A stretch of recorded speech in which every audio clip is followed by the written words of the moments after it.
মুহূর্তে যে বড় খবরটির দিকে আমরা নজর রাখছি, বিশালগড় কেন্দ্রীয় সংশোধনাগার থেকে পালিয়ে গেল এক কুখ্যাত জঙ্গি। আরো একবার আপনাদের জানিয়ে রাখছি, বিশালগড় স্থিত কেন্দ্রীয় সংশোধনাগার থেকে পালিয়ে গেল কুখ্যাত এক এনএলএফটি জঙ্গি স্বর্ণকুমার ত্রিপুরা। মঙ্গলবার সকালে কেন্দ্রীয় সংশোধনাগার থেকে পালায়। এর আগেও 2016 সালে এবং 2022 সালে বিশালগড় কেন্দ্রীয় সংশোধনাগার এবং কাঞ্চনপুর জেল থেকে পালিয়েছিল সে। এই ঘটনা যখন জানাজানি হয়, দৌড়ঝাঁপ শুরু হয়ে যায় সংশোধনাগারে। জেলা শাসক সহ পুলিশ সুপার জেলার প্রত্যেকেই সংশোধনাগারে পৌঁছন, ছুটে আসেন তারা। সিপাহীজলার জেলা শাসকও সেখানে যান। অভিযোগ রয়েছে সাংবাদিকদের সেখানে ঢুকতে দেওয়া হচ্ছে না। কেন ঢুকতে দেওয়া হচ্ছে না তা নিয়েও প্রশ্ন উঠছে। আরো একবার জানিয়ে রাখছি, বিশালগড় কেন্দ্রীয় সংশোধনাগার থেকে পালিয়ে গেল কুখ্যাত এনএলএফটি জঙ্গি স্বর্ণকুমার ত্রিপুরা। অভিযোগ রয়েছে সেখানে যিনি সাব জেলার রয়েছেন দেবাশিস শীলের বিরুদ্ধেও। এবং সূত্র মারফত খবর, 25 লক্ষ টাকার লেনদেনের ফলেই জেল থেকে পালাতে সক্ষম হয়েছে কুখ্যাত এই জঙ্গি। আরো একবার জানিয়ে রাখছি, এই মুহূর্তের বড় খবর, বিশালগড় স্থিত কেন্দ্রীয় সংশোধনাগার থেকে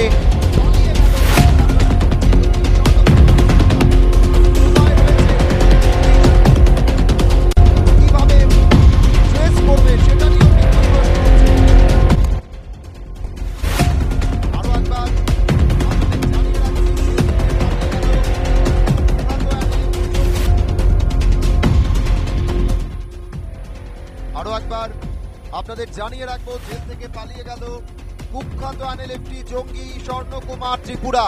অভিযোগ জেলারের বিরুদ্ধেও রয়েছে। যে অভিযোগ রয়েছে, একাধিক অভিযোগ সাব জেলার দেবাশিস শীলের বিরুদ্ধে রয়েছে।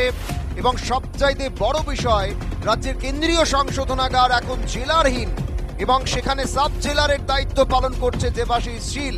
জানা গেছে সূত্র মারফত, সাব জেলার হয়েও জেলারের পদ তিনি হাঁকিয়ে বসে আছেন জোরপূর্বক। তাও আইজিরা কেন ব্যবস্থা নিচ্ছে না, পুলিশ প্রশাসনের উচ্চপদস্থ আধিকারিকরা কেন ওনার বিরুদ্ধে ব্যবস্থা নিচ্ছে না তা নিয়েও প্রশ্ন দেখা দিয়েছে।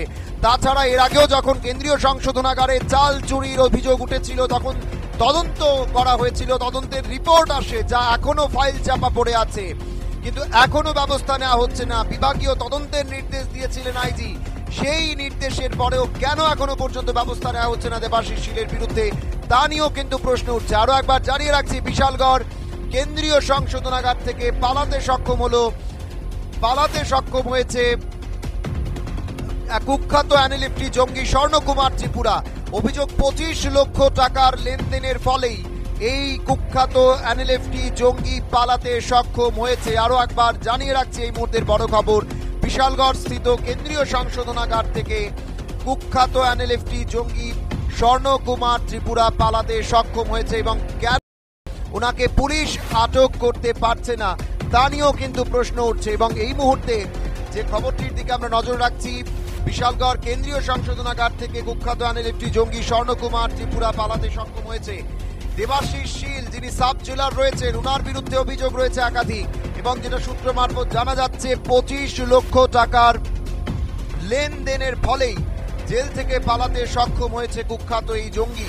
এবং কিভাবে পালালো, এত কড়া নিরাপত্তা বেষ্টনী, এত কড়া সিসিটিভি ফুটেজ থাকার সত্ত্বেও, সিসিটিভি কভারেজে থাকার সত্ত্বেও কি করে পালাতে সক্ষম হলো এই জঙ্গি তা নিয়েও কিন্তু প্রশ্ন উঠছে। কারা কারা রয়েছেন এর সঙ্গে যুক্ত তা নিয়ে প্রশ্ন হবে, তদন্ত হবে কিনা তা নিয়েও কিন্তু দেখা জরুরি।